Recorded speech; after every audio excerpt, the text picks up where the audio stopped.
Hello guys, in this session we are going to discuss a topic that have generated much excitement among India's 1.2 crore central government employees and pensioners.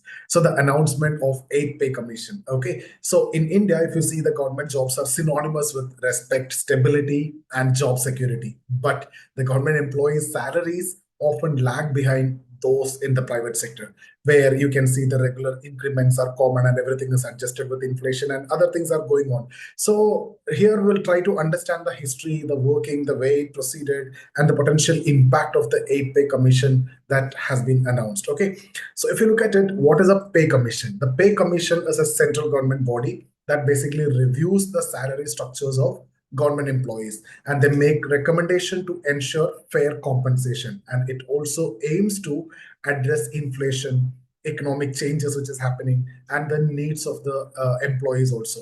See, though the recommendations are advisory in nature, they often lead to substantial improvements in salaries and the benefits and the overall morale of the government employees also.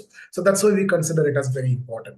Now, if you look at the historical evolution of pay commissions, the journey of pay commission began in 1946 with the first pay commission that is chaired by Srinivasa Varadachari.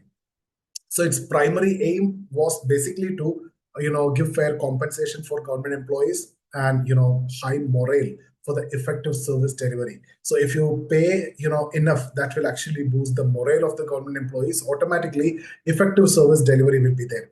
And each subsequent commission, if you see, has adapted to the evolving economic realities of India. And if you look at the first pay commission that I have just mentioned, they introduced the minimum wages and the Dearness Allowance to combat inflation. So Dearness Allowance introduced in the first pay commission. And then second pay commission, that's in 1957, after 11 years, if you look at it, incorporated inflation and cost of living adjustments in that. And third pay commission in 1973, that established parity between civilian and military pay scales. And if you look at the fourth pay commission, 1986, recommended significant hikes in salaries to match the rising living cost. And then the fifth pay commission, 1996, emphasized the performance-based pay structure. Sixth pay commission, 2006, introduced pay band system for transparency. And seventh pay commission in 2016 simplified salary structures with pay metric system and also increased the pensions. So now we are talking about the 8th pay commission. And if you look at the announcement of 8th pay commission, Jan 16, 2025, the cabinet led by Prime Minister Narendra Modi basically approved the foundation or formation of the 8th pay commission. And the commission will in fact include a chairperson and two members, so that you might be knowing. And that this will aim to provide recommendations for implementation by 2026. So this is going to impact the 1.2 crore employees and pensioners, as well as many state government employees also. Now, what are the key expectations from 8th pay commission? First, the fitment factor. So it basically determined the baseline increment in salaries. So sixth pay commission, if you look at it, set the factor at 1.86. And if you look at the seventh pay commission, raised to 2.57. That basically increased the basic salaries by 23 to 25%.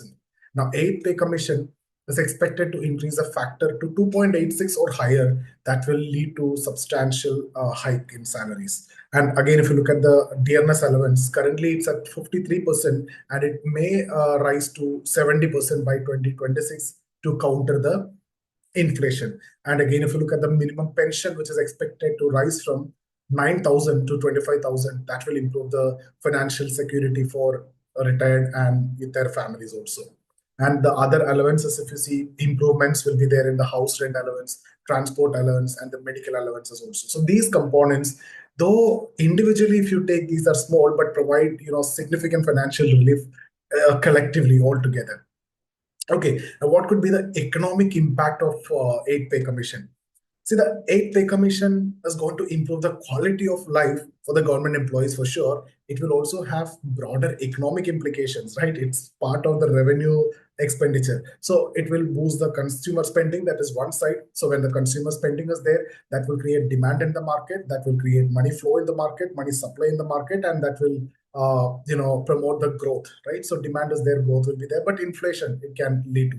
So the increased salaries will enhance the purchasing power. The money supply will be there, so more demand, that will lead to inflation. So there will be inflationary pressure. At the same time, growth will be boosted. So higher disposable income is what you're getting now. That may lead to increased spending and inflation. Government expenditure, if you look at it, the implementation, it can significantly increase the fiscal spending. As you know, in the seventh pay commission itself, we have seen which cost over 1 lakh crore in 2016-17 financial year. So same way, there will be a significant burden on the government side also, fiscal spending. So if you consider the global practices and what we can learn from that, see, we can adopt, some lessons from other countries to improve the pay structures. For example, if you see United States, there is annual salary increments based on inflation, then workforce performance and local economic conditions also. United Kingdom, if you take, there is a comprehensive scheme for employees' mental and physical health.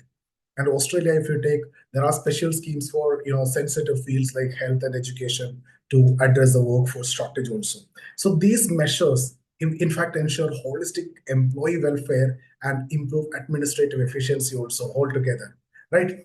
Now the question is, what are the challenges and then what are the opportunities? This is something which you can write. If you look at the challenges, main challenges are fiscal burden that you will be having on the government to implement this. So the increased salary and other things, right? So managing that fiscal burden of this increased government expenditure is the first challenge that the government will face. And then this inflation that we have discussed, the higher the disposable income, higher the purchasing parity and money supply. So automatically the demand will be higher, and that lead to excessive price hike, and that lead to inflation.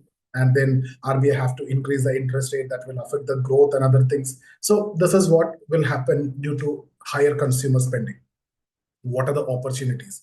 This will boost the employee morale and productivity and efficiency, and it will strengthen India's administrative machinery for a national progress. So, see, it's a transformational step anyway. If you consider the 8 pay commission, in fact, represent a critical, crucial step in uplifting the life of 1.2 crore central government employees and the retired, right? So beyond improving salaries, it symbolizes the government's commitment to recognizing the backbone of the administration. These employees are the backbones. So with thoughtful and planned implementation and taking the things which I have discussed, the global insights. So this new era of pay reforms, in fact, it can drive the economic growth as well as administrative excellence. We'll consider the positives here. So, guys, what are your thoughts on the 8 pay commission? Let me know in the comment section. So that's about this session. If you're looking for any mentorship for civil services, get in touch with us. The details are in the description. So see you guys in the next video. Thank you so much.